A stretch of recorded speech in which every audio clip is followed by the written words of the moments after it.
Private collection of President Ronald Reagan is on the auction block right now. News Channel 3's Kelsey Gerkins is at the Reagan Presidential Library in Simi Valley with more on the items and what happens to the money. In total, there were more than 700 items up for auction, and all of the money raised from those items goes to the Ronald Reagan Presidential Foundation and supports the library here in Simi Valley. Following the passing of both President and Mrs. Reagan, the items would go up for auction.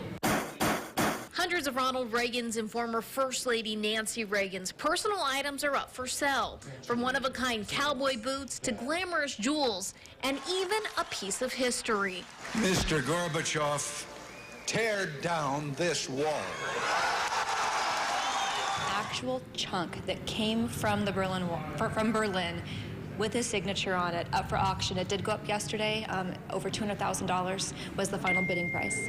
The money raised will come back to the Reagan Foundation, and the foundation was actually founded by President Reagan. It's the foundation that funds the museum, all the events we do here, all the education outreach, scholarships, things of that nature. While hundreds of items went up on the auction block, here at the Ronald Reagan Presidential Library, they have tens of thousands of items from Reagan's presidency as well as his private estate. But the items were gone through before they went on auction, and anything with real historical significance was brought to the library and will be put on display, such as Mrs. Reagan's wedding ring.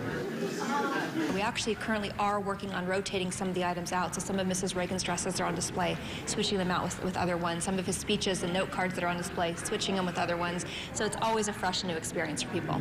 Christie's two-day live auction in New York raised more than $5.7 million, more than double what was expected. And while the live auction ended today, the online auction will extend through next Tuesday. Reporting in Simi Valley at the Ronald Reagan Presidential Library, Kelsey Gerkins.